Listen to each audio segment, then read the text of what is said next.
네, 오늘 지난주에 이어서 재림과 이슬람 된 시간입니다. 지난주에 저희가 그 5대 교구랑 동서교회 분리에 대해서 같이 말씀을 나눴었죠.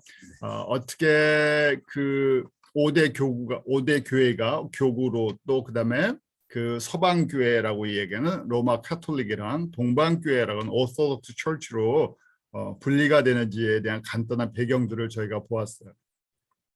저희가 교회사는 이 초대교회요 지금 그다음에 중세교회 우리 590년부터 우리 1517년 그 사이 이제 중세교회 이런 것들을 여러분들이 하시면 이 내용이 서양사랑 또 연결이 돼 있죠. 왜냐하면 교회사가 그냥 단순하게 교회사로 끝나는 게 아니라 그때 가장 그 로마 교구였던 로마 카톨릭 교황을 통해서 중세 시대가 열려가고 그것이 또 중세사랑 연결이 돼 있어서 세계사 특히 이제 서양사를 조금 아시는 게 좋은데 그게 좀 힘드신 분들은 아주 좀 복잡한 내용처럼 들릴 수가 있어요. 하나님께서 의도적으로 제가 예루살렘에서 복음이 이 유럽 쪽으로 흘러갔죠. 그래서 유럽에서 이렇게 교회가 초대교회 약 300년, 그 다음에 이제 중세교회 1517년 우리 종교개혁이 있을 때까지 중세교회가 있었죠. 결국 이 과정들을 통해서 하나님의 말씀이 교회를 통해서 어떻게 이루어지는지 신약교회를 통해서 이루어지는지 저희가 이제 볼 수 있었던 시간들이에요. 그래서 여러분들이 좀 더 자세히 알고 싶으시면 교회사랑 서양사랑 이런 것들을 참고 자료로 여러분들이 좀 찾아서 보시면 좋을 것 같아요. 자, 기독교 간단한 역사 그래서 70년부터 1096년 우리 십자군 전쟁부터 1453년에 동로마 제국이 멸망한 겁니다. 지금 조금 전에 우리 권사님 말씀하신 것처럼 콘스탄티노플 중심이었던 동로마 제국이 1453년에 멸망을 했어요. 그 다음부터 이제는 아마 오스만 투르크가 지금의 이제 터키죠.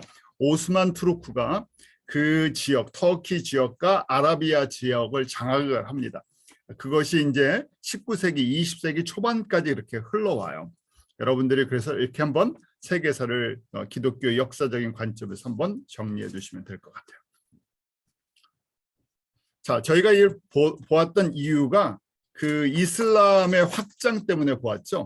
570년에 무하마드가 태어나면서 610년 헤즈라를 시작으로 본격적으로 이슬람이 퍼져나가기 시작하죠. 그래서 이슬람이 100년 사이에 우리 이베리아 반도라는 스페인까지 그 다음에 그 지금의 중동 지역인 터키랑 그게 이제 사산조 페르시아 이렇게 돼 있죠. 거기까지 전체를 다 북아프리카까지 확장을 시켰어요. 네. 여기까지 확장이 되면서 저희가 잘 아는 것처럼 예루살렘 성지라는 곳에 그 바이 사원과 그리고 그 다음에 알악사 사원이 세워지게 되죠. 왜냐하면 주후 70년에 예루살렘 성전이 파괴되었기 때문에 성전이 있지 않았었죠. 그래서 오늘날까지 우리가 잘 아는 바이 사원과 아락사 사원이 예루살렘 성지에 세워져 있고 그것이 그 두 번째로 중요한 이슬람의 그 성지가 되어 있죠.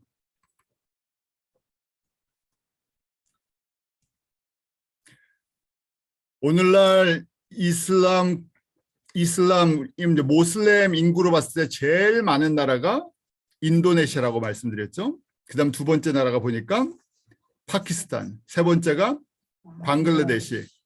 그다음에 우리 지난주에 허 총무님이 인도 사람들 중에서도 이슬람이 많아요 그런 말씀을 하셨던 것 같아요. 왜냐하면 인구가 워낙 많으니까 그 14%가 무슬림 비율이 14%래요. 그래서 1억 7천만 정도, 거의 2억 가까이 가니까요.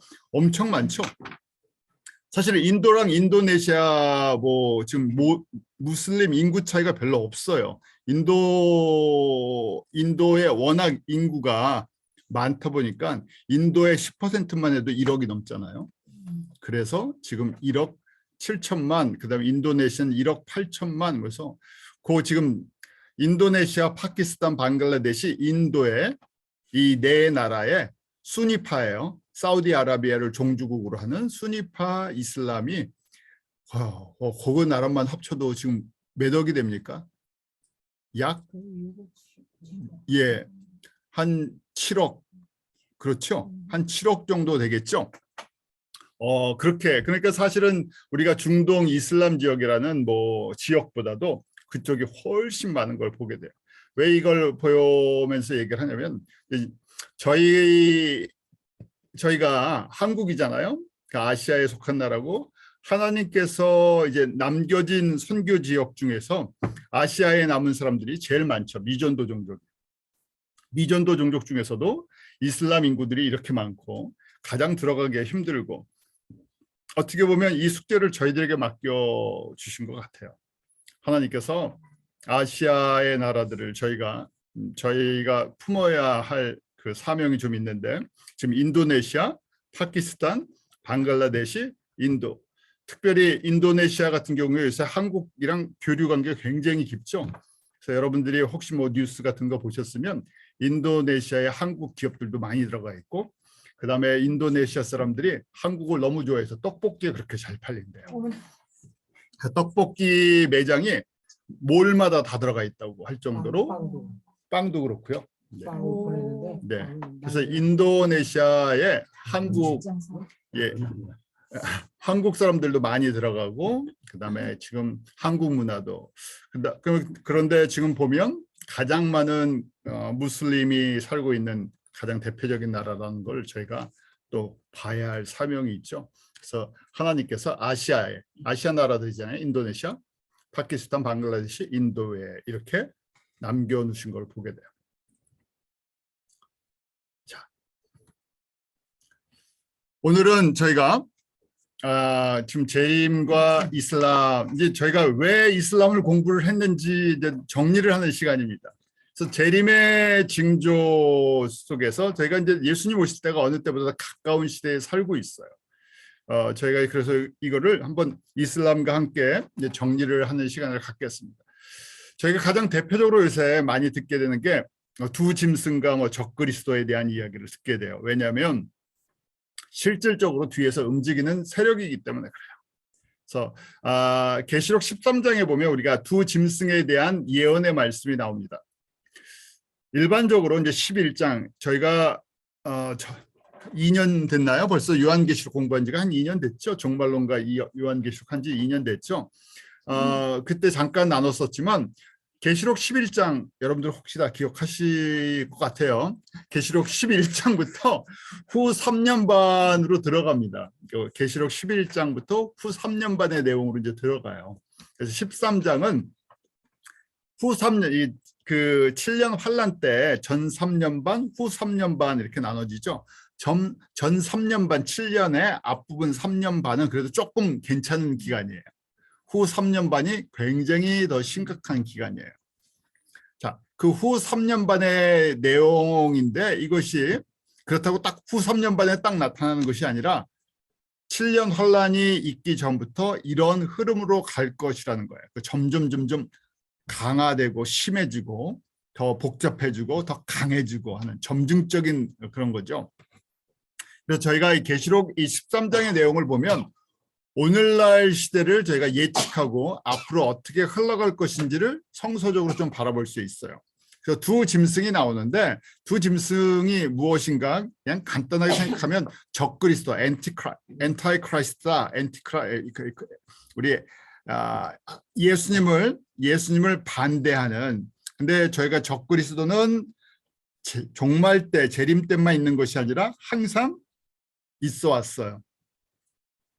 그래서 항상 있어 왔는데 지금 이때 더 강하게 아주 눈에 두드러지게 나타나는 거죠. 왜냐하면 자기의 때가 얼마 남지 않았다. 또 다른 각도로 보면 이제 하나님의 백성들을 훈련시킬 시간이 끝나간다. 이제 졸업이 가까웠어요.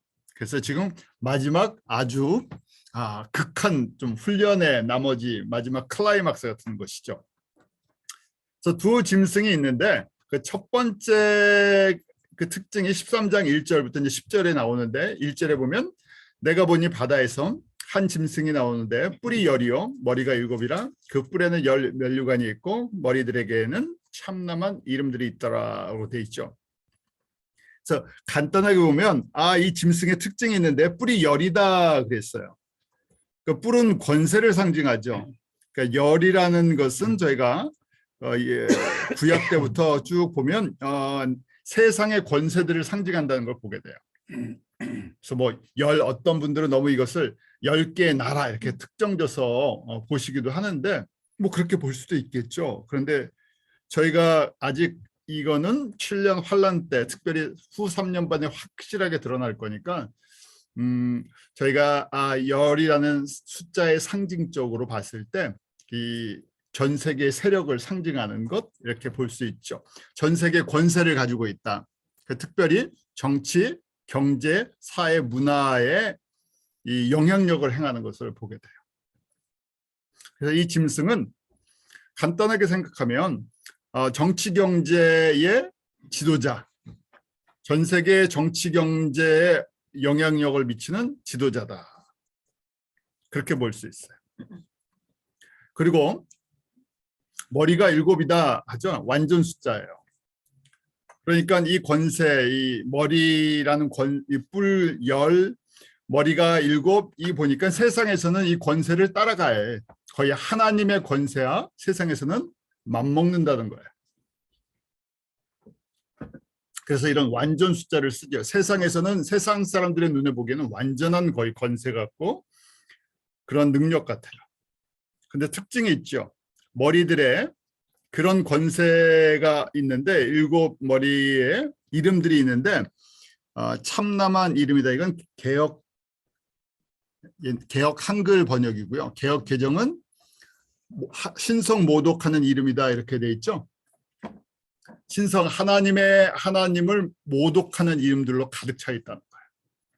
하나님을 모독한다는 것은 결국 창조주이신 하나님의 그 존재, 그분의 능력, 그분의 이 아이덴티티를 부정하는 거죠. 그러니까 사람이 하나님의 자리에 다 들어선 걸 갖다 저희가 생각해 보면 알 수 있을 것 같아요. 그래서 요새 저희가 그런 시대에 살고 있으니까 너무 쉽게 적용할 수 있죠. 사람이 하나님의 그 받으실 영광의 자리에 사람들이 다 들어가 버렸죠. 그런 시대가 됐잖아요. 그래서 그런 이름들이 가득 들어가 있다고 해요. 그래서 저희가 이 짐승은 정치, 경제, 사회에 이 강력한 힘을 발휘하는 지도자구나 하는 것을 볼 수가 있어요. 하나님을 대적하면서. 그래서 그 내용들이 2절부터 8절에 쭉 있어요. 그래서 짐승은 표범, 발은 곰의 발, 이렇게 여러분들 쭉 한번 보시면 되죠. 그래서 그 짐승은 표범과 비슷하고 그 발은 곰의 발, 입은 사자, 이 내용을 보시면 어느 본문이 생각나십니까?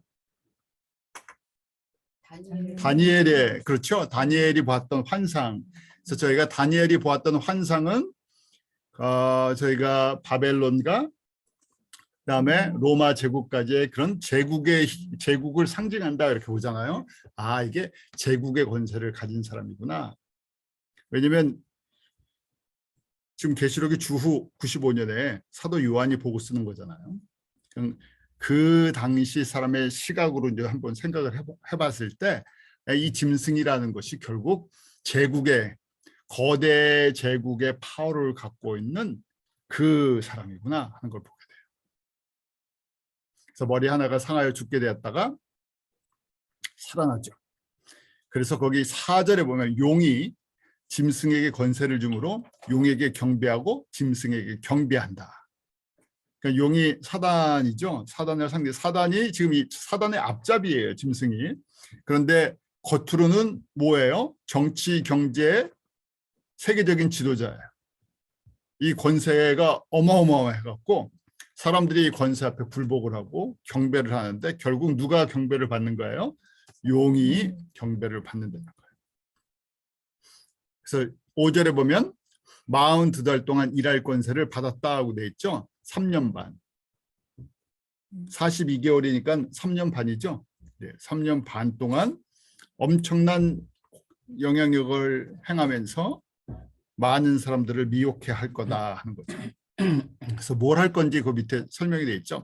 권세를 받아 성도들과 싸워 이기게 되고 족속과 방언과 백성과 방언과 나라를 다스리는 권세를 받았다. 그렇게 돼 있어요. 사람들이 짐승에게 경배하고 결국 그 뒤에 넘어 있는 사단에게 경배한다. 자, 이게 7년 환란 때 특히 후 3년 반에 이렇게 될 거라는 얘기인데 이것이 갑자기 나타나는 것이 아니라 이런 현상이 언제부터요? 산고가 있다 그랬었잖아요. 예수님이 다시 오시는 것이 우리 재림하시는 것이 산고인데 산고 때부터 이게 산고, 고통, birth pain이 이런 페인이라는 얘기예요. 그러니까 세상이 이런 모습으로 흘러간다는 얘기예요.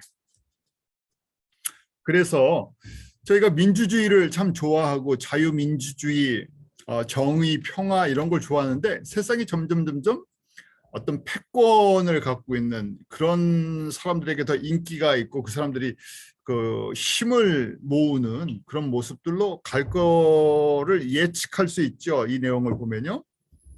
그런데 저희가 지금 그런 시대에 살고 있나 안 살고 있나 뭐 여러분들이 생각해 보시면 알 수 있을 것 같아요. 자, 두 번째 짐승이에요. 거기 보면 Another Beast라고 되어 있죠. 그 다음 계시록 13장 11절부터 마지막 절까지 나와 있어요. 자, 이 특징이 11절에 나와 있는데 또 다른 짐승이 이번엔 땅에서 올라오니 새끼 양같이 두 뿔이 있고 용처럼 말한다.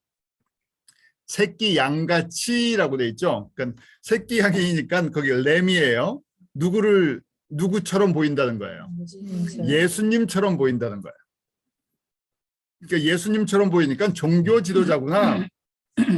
예수님을 대적하는 종교적인 인물이에요.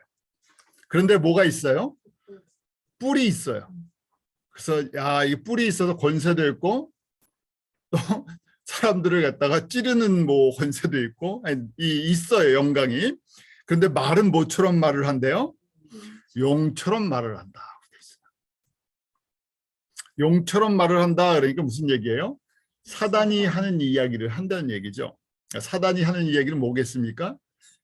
우리가 쉽게 설명 좀 전에 짐승이 했던 거 첫 번째 짐승이 했던 신성모독이다 그러는데 신성모독을 갖다 너무 복잡하게 생각하지 마시고 단순하게 얘기하면 뭐겠어요? 예수님의 정체성을 부인하는 거죠. 그 다음에 누구를 높여요? 사람을 높이고 나를 높이고 그 다음에 그 뒤에 넘어 있는 누가 높아지겠어요? 바알, 그 다음에 바벨론 우상들이 높아지는 거죠. 그게 이제 용처럼 하나님의 뜻을 대적하는 걸 얘기해요. 자, 용처럼 말하는 것 중에 우리가 너무 요새 저희한테는 굉장히 큰 도전인데 용처럼 말하는 대표적인 특징 중에 하나가 우리 쉽게 접하는 뭡니까? 동성애 같은 것도 용처럼 말하는 거죠. 왜냐하면 동성애가 뭐예요? 하나님의 창조 질서를 완전히 부인하는 거죠. 왜냐하면 하나님께서 남자와 여자를 만드시고 둘이 그 한 몸이 돼서 생육하고 번성해서 하나님의 영광을 돌리게 했는데 창조 질서 자체를 부인해 버리는 거죠. 사람의 안에 그 사람이 결정해야 된다는 거잖아요. 사람의 그 정체성을 성을 그렇게 사람들이 만들어져 있다는 거잖아요. 그러니까 결국 용처럼 말한다고 해서요. 여러분들이 너무 종교적인 언어들만 생각하시지 마시고 이 세상에서 지금 사람들에게 영향을 미치는 그런 내용들 요새 사람들이 얘기하는 그 지식과 진리 그다음에 인권이라고 얘기하는 것 이 모든 것이 다 들어가 있다는 거죠. 아름답게 포장이 돼 있어요. 이성적으로 포장이 돼 있어요. 그것까지 다 들어가 있는 거예요. 그래서 거기에 보면 지금 특징 보면 12절에 저가 먼저 나온 짐승의 모든 권세를 그 앞에서 행하고 그건 저희가 이제 이 종교 지도자인데요.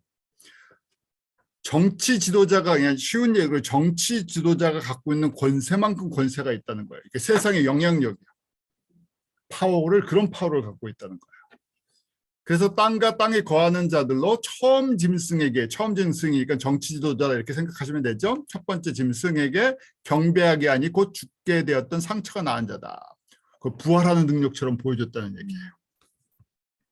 저희가 뭐 이제 어떻게 보면 이 시대에 저희가 저희 바라는 건 뭡니까? 이 시대에 저희가 사는 거예요? 안 사는 거예요?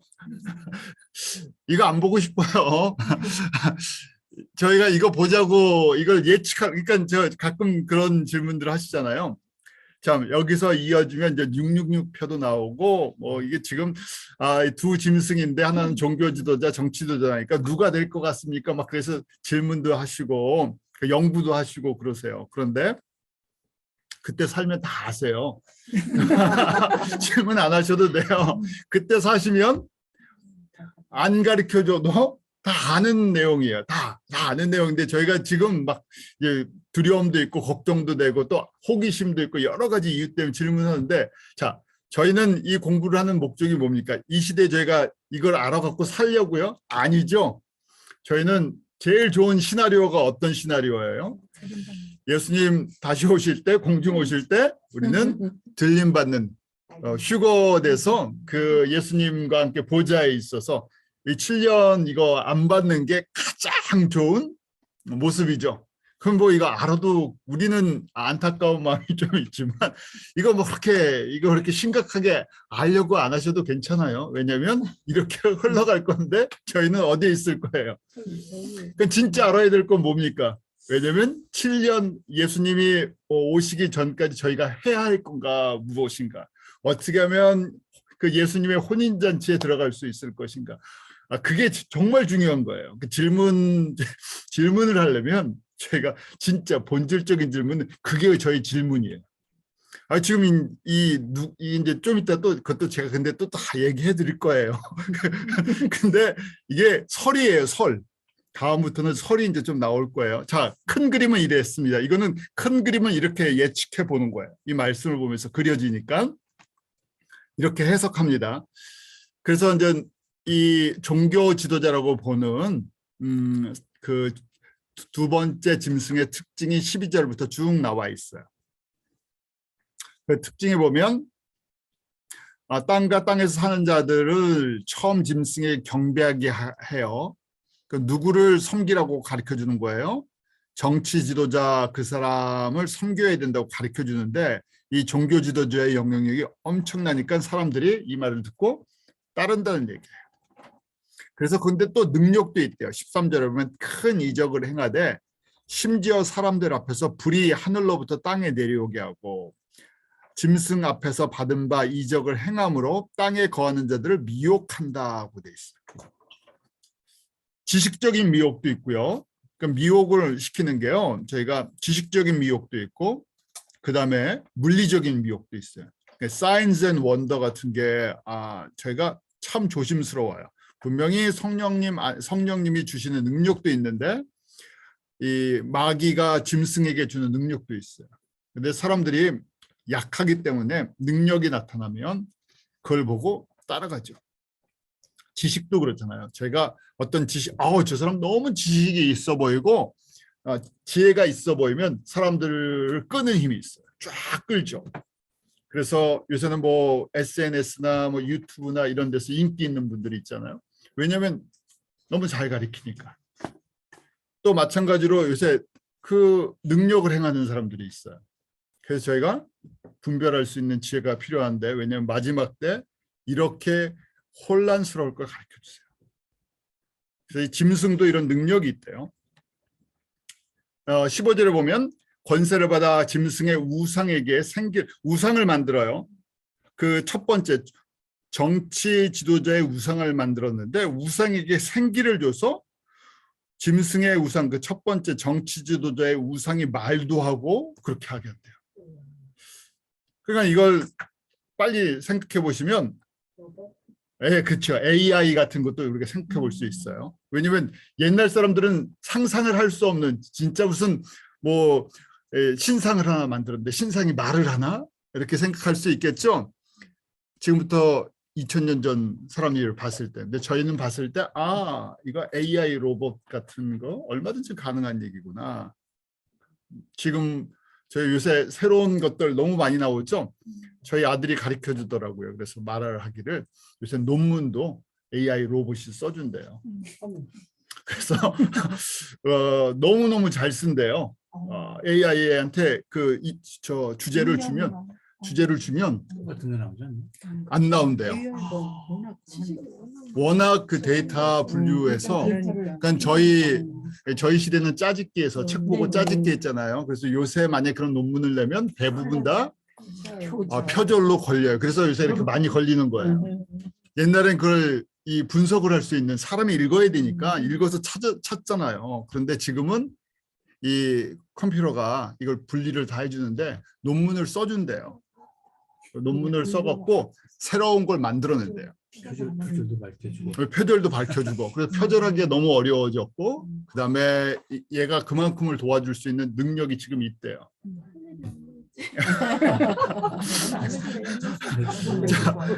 그래서 제가 이걸 보면서 이 구절을 보면서 우상에게 생기를 요새 그런 휴먼 로봇 해갖고 그 감정까지 집어넣는 로봇 만들려고 지금 애를 쓰죠. 이게 지금 저희가 살아서 이런 시대를 볼 것 같은데, 근데 지금 계시록 13장에 보니까 사도 요한이 이걸 보고 있는 거예요. 그래서 저희가 또 제가 말씀드리지만 너무 또 이거 연구하지 마세요.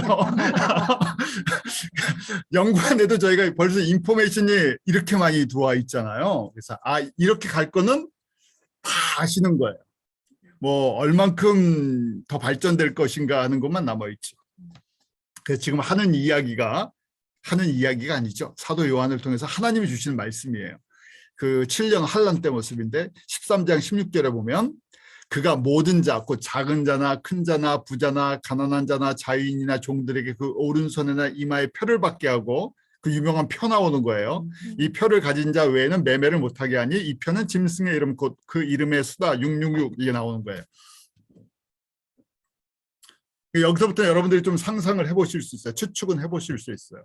근데 이걸 갖고 많은 또 논란들이 있죠. 이걸 너무 집중적으로 연구하시는 분들이 계세요. 근데 뭐 연구 안 하셔도 지금 앞뒤 구절 저희가 살고 있는 상황 이걸 생각하면 얼마든지 가능한 얘기죠. 이 시대 지금 그래서 예전에는 그 크레딧 카드 설명드렸었잖아요. 크레딧 카드 100년 전에 100년 전 사람들은 크레딧 카드 생각도 못 했는데 저희는 지금 크레딧 카드를 썼어요.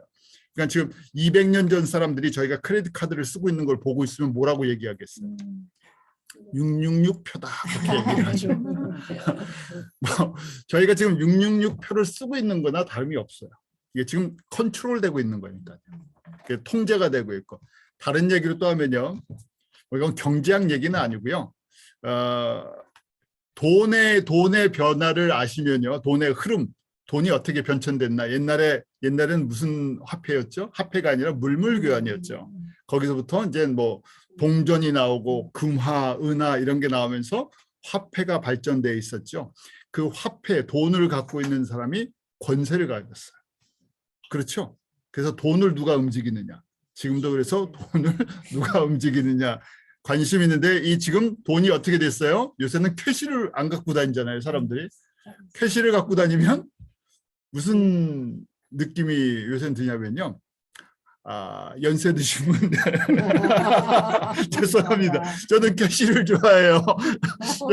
캐시를 좋아하는 세대인데 요새 아이들은 저희 자녀 아이들은 캐시를 안 갖고 다녀요. 그래서 머리를 깎으러 가야 되는데 캐시가 없잖아요. 그래서 아빠 캐시 있어? 그래서 제가 어쩔 수 없이 저는 캐시를 좋아하기 때문에 저는 크레딧 카드를 그래서 캐시를 제가 거꾸로 빌려줘야 되고 이렇게 줘야 되는 그만큼 젊은 사람들은 캐시를 안 쓰고 아예 한국 같은 경우에는 돈 내면 불편해하는 데도 있더라고요. 제가 한번 가서 밥을 먹는데 좀 일찍 가서 5만 원짜리 그래서 제 느낌 5만 원짜리 딱 냈더니 거슬림 돈이 없더라고요. 돈을 안 갖다 놓으니까. 그래서 5만 원 진짜 안 먹어요. 돈을 찾더라고요. 그래서 제가 미안해서 그냥 카드 이렇게 내겠다고 카드를 냈었는데 그만큼 점점 저희가 지금 이 디지털 머니나 뭐 이런 걸로 다 바뀌어 나가는 시대가 됐죠. 그래서 이걸 생각해 보시면 지금 저희가 쓰고 있는 이런 지금 돈 뭐 애플 그다음 삼성머니, 애플머니 이런 것이 더 발전된 형태의 모습들이 되겠구나 하는 것들을 제가 얼마든지 그려볼 수 있어요. 자, 이런 지금 두 짐승이 정치랑 종교에서 사람들을 갖다가 강력하게 끌고 나간다는 얘기예요. 그래서 저희가 이걸 갖다가 이제 경제 정치로 봤을 때 월드 거버먼트 세계 정부가 만들어지는 거 아니냐 하는 이제 그런 생각들을 하게 돼요. 자, 여기서는 제가 이제 그 설이랑 실제 내용이랑 제가 정리를 하면서 말씀을 드릴게요. 우리 1, 2차 세계대전이 끝나면서 국제연맹이 있다, 국제연합, 유나이티드 네이션이 생겼어요. 그래서 이제 전체 세계의 그 평화와 안정을 추구하기 위해서 2차 세계대전 끝나고 1945년에 유엔이 생겼죠. 그 유엔 본부가 뉴욕에 있는 거죠. 저희가 그 중심에 있습니다. 저희가 참 중요한 뉴욕이 굉장히 중요한 지정학적으로 굉장히 중요한 자리에 살고 있어요. 글쎄, 자 이러면서 지금 193개국이 가입돼 있대요. 그런데 유엔의 능력이 항상 뭔가 이 불안정하죠. 이 완전하지 않아요. 전쟁을 이렇게 종식을 시켜주지 못하고 막지를 못해요. 지금 우크라이나 러시아 전쟁이 일어나는 것도 뭐 러시아가 상임 이사국 자체에 들어가 있어서 중국이라는 걸 같이 쿵짝쿵짝하니까 이게 뭐가 잘 안 돼요.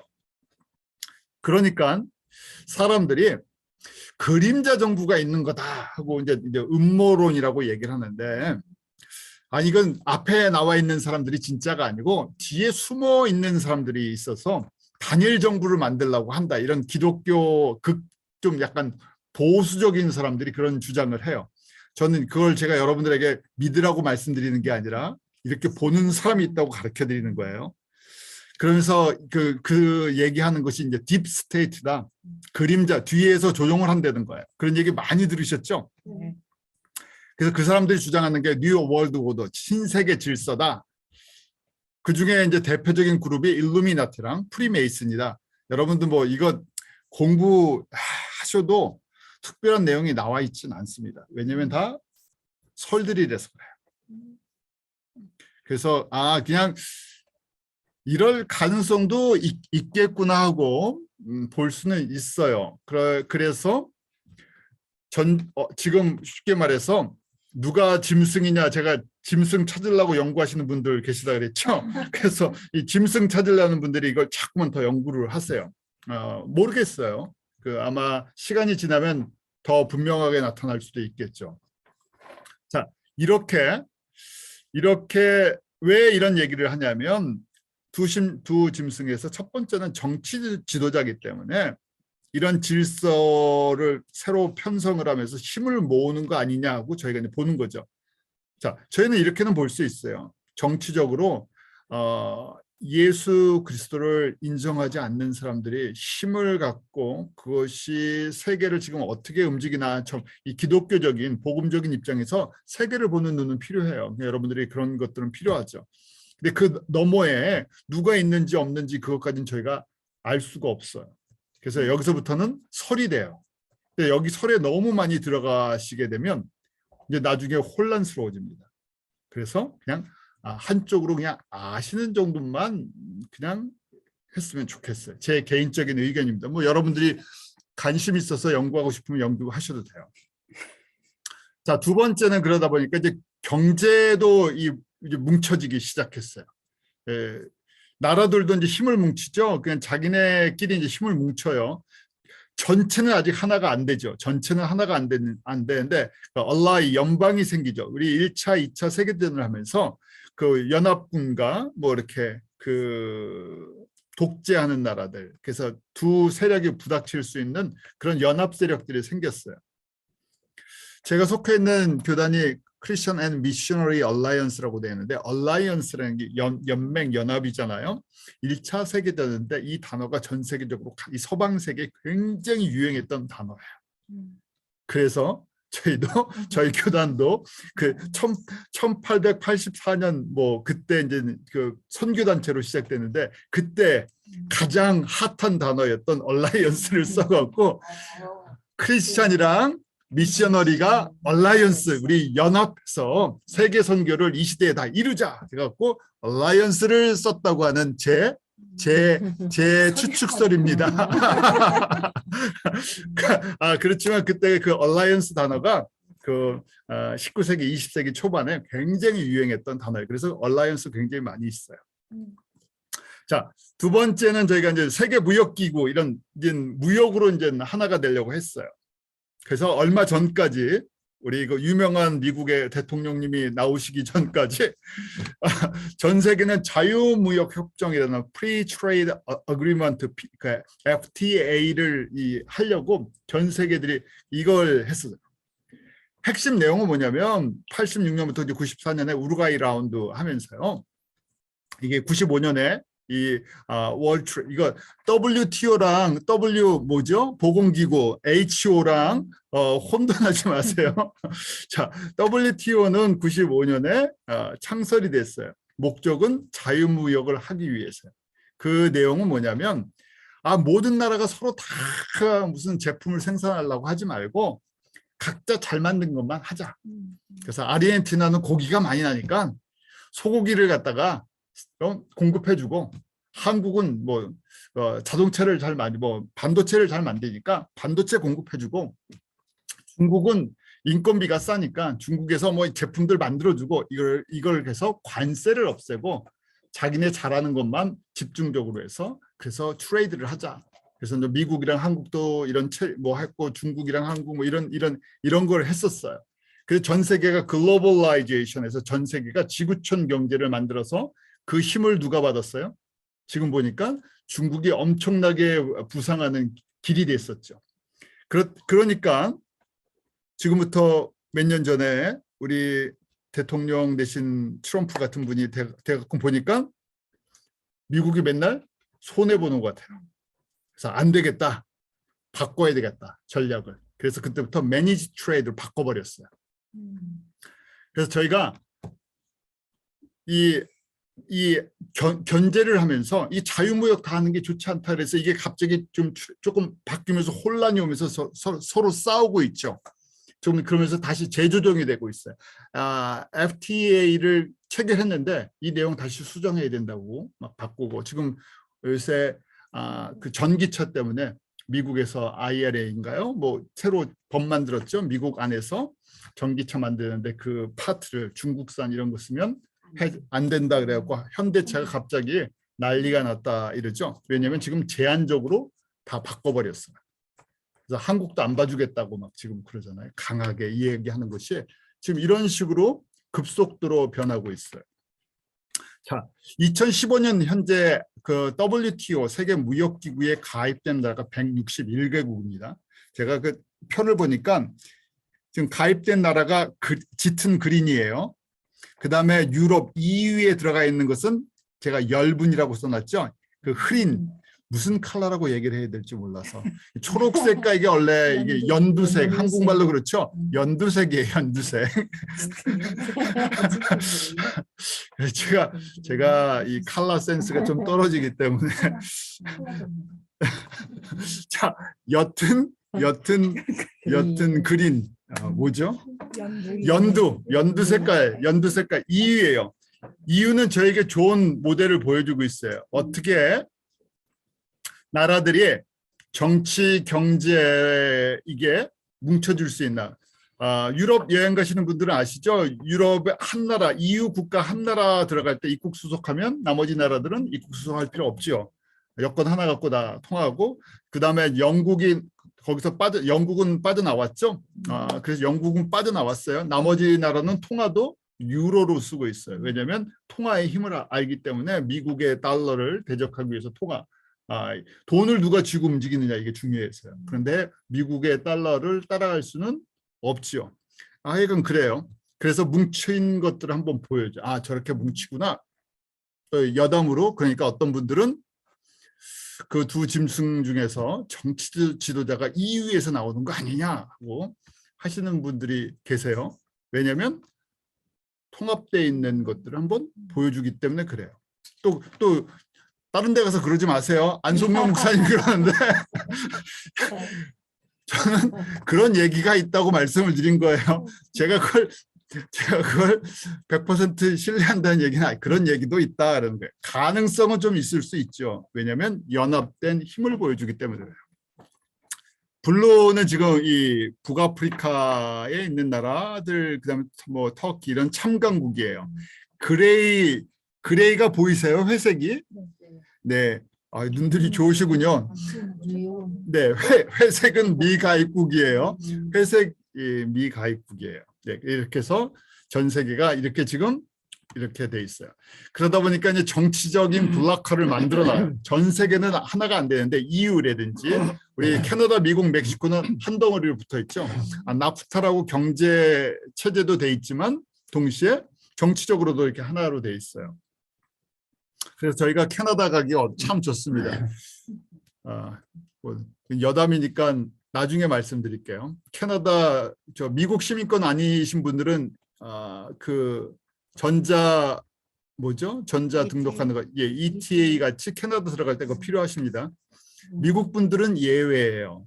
왜냐하면 캐나다, 미국을 같이 덩어리로 보기 때문에 그렇죠. 자, 유럽도 있고 우리 동북아도 있고 뭐 이런 거 있어요. 근데 요새 막 최근에 뜨는 게 11번입니다. 다른 건 여러분들 뭐 그냥 아시는 거니까 11번 쿼드 요새 만들죠. 호주랑 인도랑 일본이랑 미국, 그래서 네 나라가 이거 사자 안보 대화를 해서 인도 태평양 국제기구를 지금 만들고 있어요. 타겟은요, 중국을 견제하기 위해서요. 그래서 한국이 들어가냐 마냐, 지금 들어가야 되냐 말아야 되냐, 뭐 참강국으로 가야 되느냐, 뭐 그래요. 근데 지금 현재는 한국은 아니에요. 왜냐하면 중국이랑 관계가 미묘하기 때문에. 그렇지만 지금 사자 안보 대화가 만들어져서 여기서 반도체부터 시작해서 똘똘똘똘 뭉쳐서 중국을 견제하겠다, 고립시키겠다 하는 그 흐름으로 가고 있어요.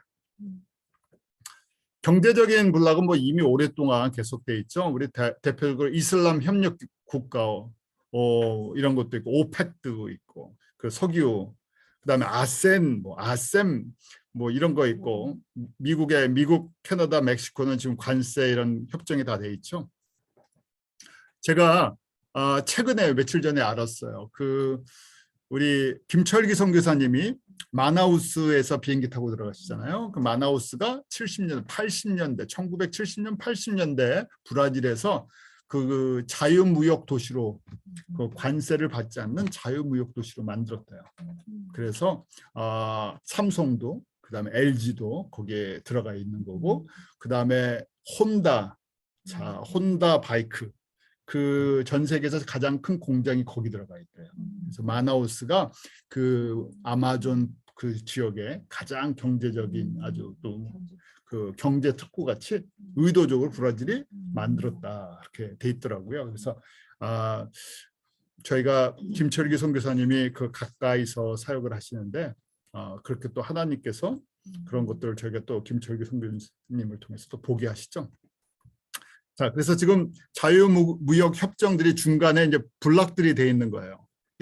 이 지역마다 블락들이 돼 있어요. 아프리카는 아프리카, 서아프리카 이런 식으로 다 블락이 돼 있죠. 중국은 반대로, 그러니까 1대1로 해서 중국이 이 실크로드처럼 따라서 아프리카까지. 그래서 아프리카에 엄청난 영향력이 있습니다. 우간다 가면 한국 사람은 못 봐도 중국 사람들은 보죠. 그다음에 그 하이웨이, 우리 공항에 들어가는 하이웨이가 깔렸는데 이게 중국 사람들이 깔아놔갖고 중국 간판들도 있고 그래요.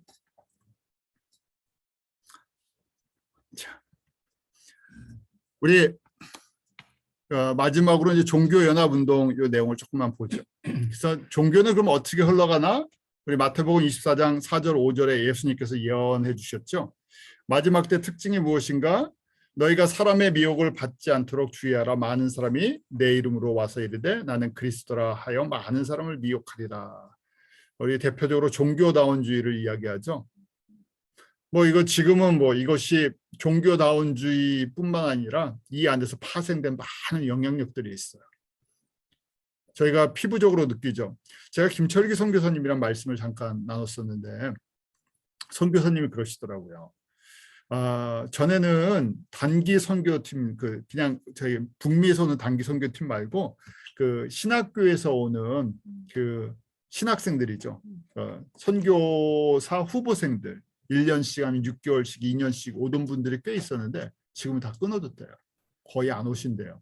그래서 오시면 그래도 선교사님 일들을 많이 도와주시고 그랬는데 지금 그런 사람들이 없대요. 그 결국은 한국의 신학교에 학생들이 별로 안 들어오고 제가 한번 말씀드렸죠. 그 신학과 학생들이 반으로 줄어들고 그다음에 이 신학계가 이제 선교학과죠. 제가 아는 우리 그 교수님 저희 교회 같이 섬겼던 우리 협동 목사님이 지금 교수를 하고 계시는데 만나서 얘기하니까 선교학과 지금 교수님인데 그 선교학과 학생의 반이 예수님을 안 믿는데요. 그다음에 수업 시간에 성경을 못 가르쳐 준대요. 왜냐하면 성경을 몰라서. 성경을 안 읽으니까 성경 내용을 모르니까 성경 내용을 얘기를 할 수가 없고 거기에 학생이 뭐 30명 있으면 15명은 예수님을 아예 안 믿는 사람이래요. 뭐 그거는 제가 잘 모르겠습니다. 그래서 성서 교육을 신앙 교육을 시켜주고 싶어도 성서 내용을 얘기를 할 수가 없대. 수업이 진행이 안 되니까. 반은 못 알아. 아예 예수님을 모르는 사람들이고 그 중에 온 사람들도 성경에 관심이 없으니까 뭐 성경 얘기를 잘 못하네요.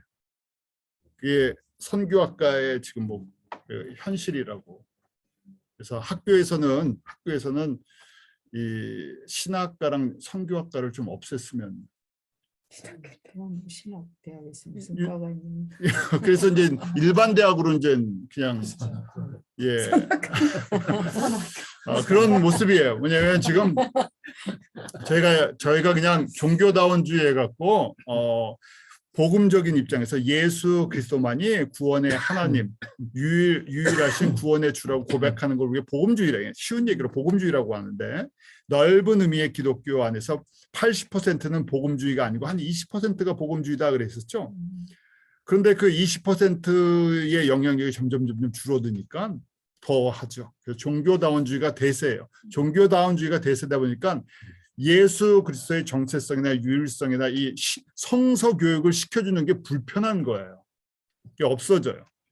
그래서 지금 마태복음 23장 23절에도 보면 보라 그리스도가 여기 있다 혹은 저기 있다 해도 믿지 말라. 거짓 그리스도가 거짓 선제들이 일어나 큰 표적과 기사를 보여 할 수만 있으면 택하신 자들도 미혹하리라. 저희가 그래서 이 모습이 언제 때의 모습이냐? 예수님 오시기 전부터 7년 환란 때까지의 모습들이에요. 그래서 이 주도적인 역할을 누가 한다고요?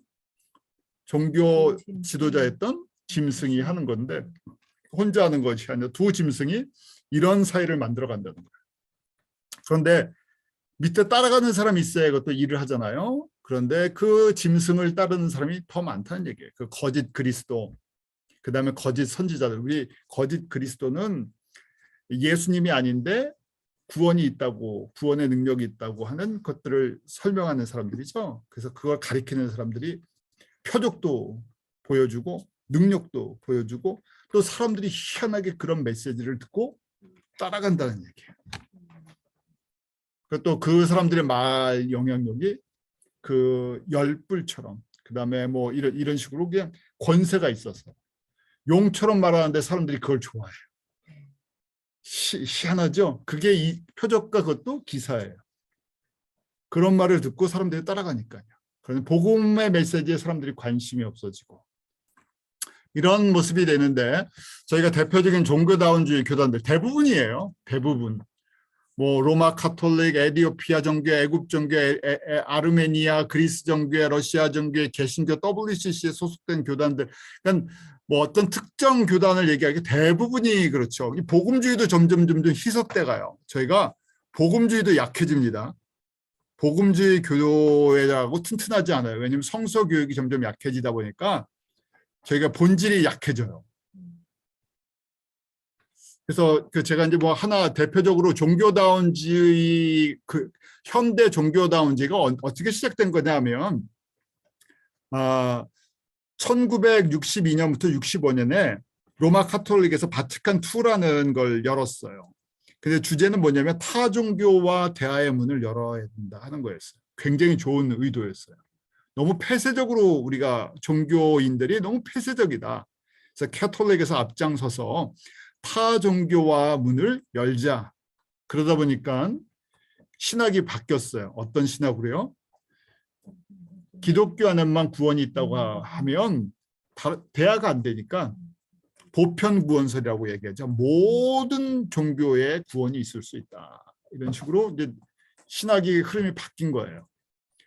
그게 갑자기 바뀐 게 아니라 사실은 18세기, 19세기, 20세기 들어오는 그때 우리 계몽주의 철학 뭐 이러면서 철학적인 사고가 서양 사람들의 사고를 다 바꿨죠. 이러면서 이게 이렇게 열매를 맺은 거예요. 그래서 요한 바오로 2세가 사람으로 봤을 때는 종교 지도자로서는 굉장히 훌륭하죠. 왜냐하면 다른 종교의 문을 열었어요. 그래서 86년에 로마에 있는 유대인 큰 회당에 방문했었고 또 85년에 이스라엘 수상이 바티칸을 방문하게 했어요. 그리고 93년에 교황이 과거 2000년 동안 카톨릭이 지은 죄들, 실수한 것들, 타 종교에 대해서 범죄를 행한 것들에 대해서 용서를 구했어요. 그리고 94년에 이스라엘과 정식 바티칸이 정식 외교 관계를 맺고 저희가 2000년에 교황이 예루살렘 통곡 예배를 그게 한번 뉴스에 크게 났었죠. 이게 지금 서로 문을 여는 그래서 굉장히 칭찬을 받았어요. 저희가 보면 굉장히 좋은 의도죠. 그런데 지금 이 모든 흐름이 종교다원주의에 대한 것들을 확장시키는 다 기폭제들이 됐죠. 그래서 하나님이 보시는 눈이랑 사람이 보는 눈이 달라요. 근데 사람들이 보기엔 뭐가 더 좋아요? 종교다원주의가 훨씬 좋아요. 그래서 신문의 종교 사설도 그렇고 전부 다 종교다원주의로 바뀌었어요. 구제하는 것도 그렇고. 우리 한국에 한때 지금 그 바퍼 주는 목사님 굉장히 유명했었잖아요. 책도 한번 다 읽으셨죠? 네, 다 은혜 받으시고. 네.